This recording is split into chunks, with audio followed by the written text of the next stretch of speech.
Pemirsa yang dimuliakan Allah Subhanahu wa taala, ada sebuah kisah yang menarik.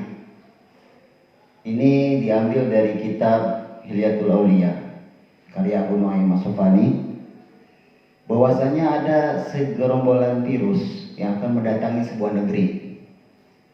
Virus tersebut bertemu dengan waliullah. Ada dialog di antara mereka. Kata waliullah, "Hai virus, hendak kemana engkau? Aku akan mendatangi sebuah negeri. Aku yang menjadi penyebab kematian orang-orang di sana." Kata waliullah, "Berapa jiwa yang hendak kau ambil?" Virus tersebut menjawab, 1000 jiwa. Baiklah kalau begitu. Kemudian ketika suatu ketika virus tersebut berangkat pulang dari negeri yang sudah mereka datangi dan bertemu lagi dengan waliullah tersebut. Kemudian ditanya oleh waliullah, "Sudahkah kau mengambil jiwa 1000 orang yang di sana?" Kata virus, "Aku mengambilnya bahkan lebih." "Berapa?" 50.000.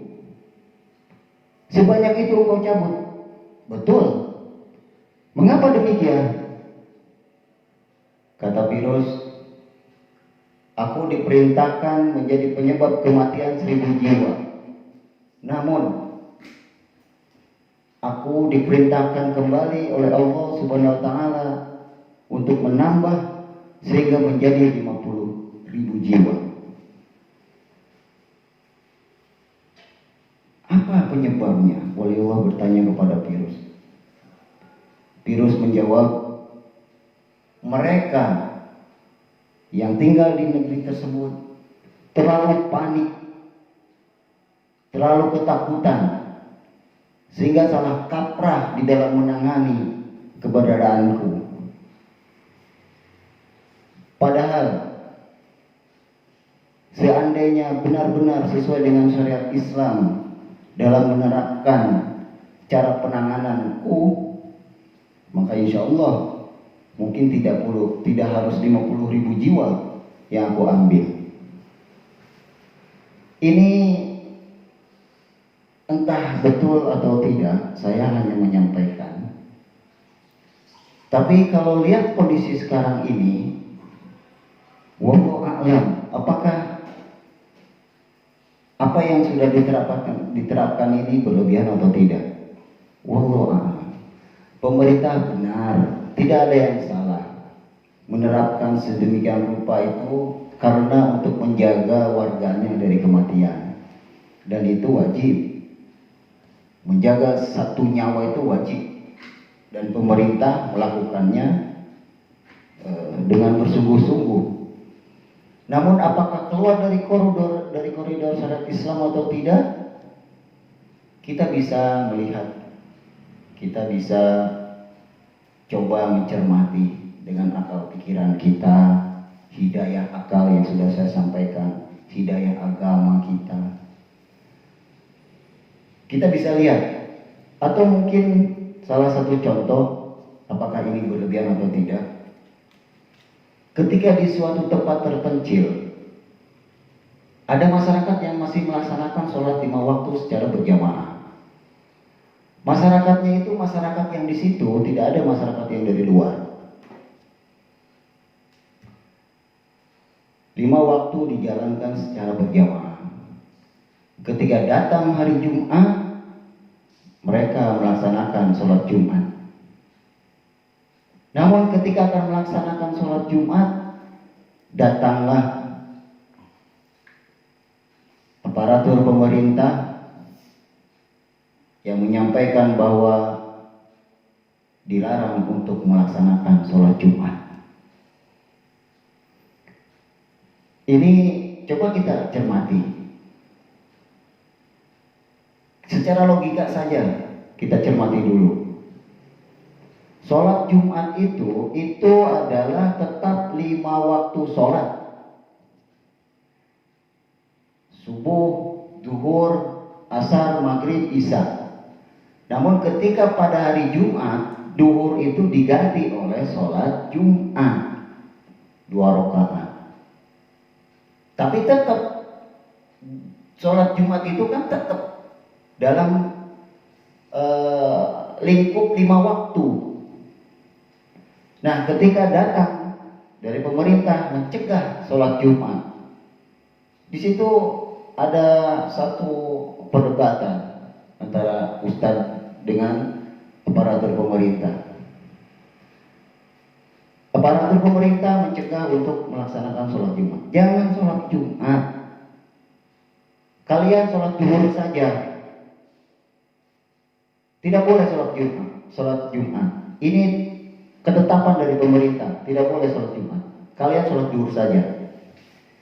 Ini kalau secara logika, ketika ada jamaah yang berkumpul di situ untuk melaksanakan sholat Jumat, kemudian dilarang, kalian tidak boleh melaksanakan sholat Jumat, kalian melaksanakan sholat zuhur saja,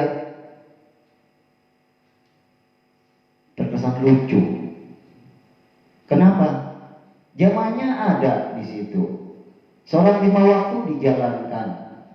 Terus apa bedanya menjalankan sholat Jumat dengan menjalankan sholat zuhur? Misal diikuti bahwa mereka sholat zuhur saja, lalu kemudian kenapa tidak sholat Jumat? Jamaahnya itu saja sama. Kenapa harus diganti dengan sholat zuhur? Kemudian dari aparatur pemerintah menyampaikan kalian tidak masuk syarat. Sholat Jumat itu harus 40 orang. Ini tidak ada 40 orang. Kalian cuma 10 orang. Tidak sah sholat Jumat kalian. Masya Allah. Wallahu a'lam. Entah masyarakat di situ yang kurang paham, entah aparatur pemerintahnya yang belum paham. Wallahu a'lam. Padahal mengenai sholat Jumat itu ada kaul qadim, ada kaul jadid. Ada kaul yang terdahulu yang telah ditetapkan oleh Imam Syafi'i, dan ada perubahan-perubahan yang telah ditetapkannya tersebut itu menjadi kaul jadid disebutnya. Kaul yang terbaru dari yang lama. Kaul yang lama mensahkan walaupun tidak 40 orang sholat Jumat. Kaul yang lama, kaul qadim. Kaul jadid itu harus 40 orang. Tapi kita bayangkan zaman sekarang, apakah selalu ada yang 40 orang tersebut sholat Jumat? Dan kemudian 40 orang itu sebetulnya masih ada syaratnya lagi, bahwa mereka harus ahli kampung, penduduk asli di situ. Kemudian 40 orang tersebut harus ahli fikih, mengenal fikih, kemudian fasih dalam pembacaan Al-Fatihahnya. Coba kita lihat zaman sekarang. Apakah kalau 40 orang lebih yang melaksanakan sholat Jumat, mereka betul-betul ahli fikih? Fatihahnya fasih? Wallahu a'lam. Jadi bisa saja sholat Jumat yang dilaksanakan itu masih memakai kaul qadim. Nah, untuk menghormati daripada kaul jadid, karena Imam Syafi'i sudah menetapkan bahwa kalau sudah ada kaul jadid, tinggalkan kaul qadim. Tapi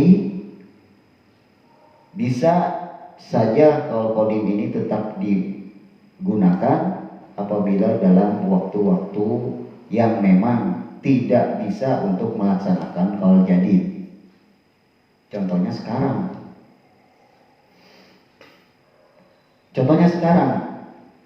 ketika ada pelarangan sholat berjamaah, tapi sholat 5 waktu masih dijalankan secara berjamaah walaupun 10 orang, berarti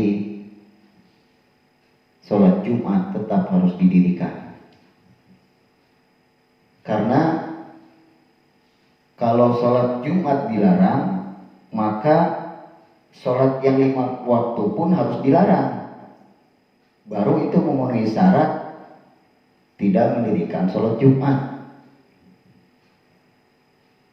Tapi kalau masih ada yang berjamaah sholat 5 waktu, maka sholat Jumat wajib didirikan, walaupun menggunakan qaul qadim.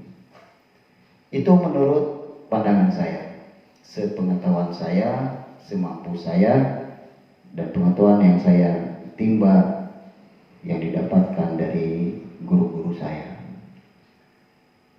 Nah, apakah kasus seperti ini termasuk berlebihan dalam menangani pandemi saat ini, yaitu virus corona COVID-19? Apakah itu berlebihan atau tidak? Atau mungkin bisa jadi virus ini akan menelan banyak korban karena penanganan yang keliru, salah kaprah dalam menangani. Padahal disampaikan bahwa kepanikan, ketakutan itu setengah daripada terciptanya penyakit.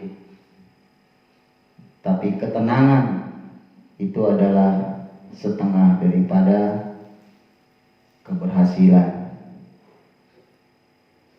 Kemudian kesabaran itu adalah setengah daripada proses kesembuhan. Wallahu a'lam. Bila mana ada yang saya sampaikan mungkin kurang berkenan, mari kita duduk bersama-sama. Kalau memang harus ada pembahasan mengenai pelaksanaan sholat Jumat, karena sholat Jumat masih termasuk lingkup 5 waktu. Kalau masih dilaksanakan sholat 5 waktu secara berjamaah, maka Jumat wajib didirikan. Kalau sholat Jumat mau ditiadakan, maka tiadakan sholat berjamaah 5 waktu, sehingga masuk syarat untuk tidak mendirikan sholat Jumat. Pemirsa yang dimuliakan Allah Subhanahu wa Ta'ala, mari kita sikapi fenomena saat ini. Kita diberikan akal, diberikan pemikiran, hidayah akal, kita diberikan hidayah agama. Makanya orang yang sudah mendapatkan hidayah taufik, segala gerak-geriknya, segala tindak tanduknya, langkahnya itu tidak keluar dari koridor hidayah akalnya dan hidayah agamanya. Tidak karena suatu kepentingan, tapi tetap semuanya itu berdasarkan koridor hukum Islam. Tidak serta-merta karena kepentingan pribadi atau kepentingan golongan, sehingga menetapkan dengan semena-mena peraturan-peraturan di luar koridor Islam. Karena hal ini akan menyebabkan lebih banyak lagi jatuh korban. Orang yang di rumah tidak perlu kita suudzon. Orang yang melaksanakan sholat masih berjamaah tidak perlu juga kita suudzon. Bisa jadi karena doa-doa orang yang melaksanakan sholat di masjid secara berjamaah itu yang didengar oleh Allah Subhanahu wa Ta'ala, supaya permasalahan masalah virus ini cepat selesai. Tapi bisa jadi juga orang-orang yang di rumah yang senantiasa dengan keimanannya, bukan karena ketakutan, takut tertular virus kemudian meninggal, karena konsekuensinya kena virus ini adalah meninggal, bukan karena ketakutan kena virusnya, tapi semata-mata didasari dengan keimanan. Bisa jadi itu pun adalah sebagai doa yang dijawab oleh Allah Subhanahu wa Ta'ala. Satu hal yang paling penting adalah jangan suudzon. Jangan suudzon. baik kepada orang yang melaksanakan sholat di masjid secara berjamaah atau yang orang yang melaksanakan sholatnya di rumah, dua-duanya salah satunya itu jangan suudzon, jangan berburuk sangka, dan jangan merasa semuanya paling benar. Jangan merasa paling benar. Yang di rumah merasa benar, yang sholat di masjid merasa benar, jangan menyalahkan. Merasa benar silahkan, tapi jangan menyalahkan, karena bisa jadi baik yang di rumah maupun yang melaksanakan jamaah di masjid, dua-duanya benar. Bisa saja seperti itu. Maka dari itu, ayo kita berpikir dengan akal sehat kita berserah diri kepada Allah Subhanahu wa taala. Dapatkan hidayah taufik yang sudah saya jelaskan terlebih dahulu. Dapatkan hidayah taufiknya dengan akal kita, dengan hidayah agama kita. Gali terus, ayo kita cari, kita gali pengetahuan tentang syariat Islam, sehingga apa yang kita laksanakan tidak keluar dari tuntunan syariat Islam itu sendiri.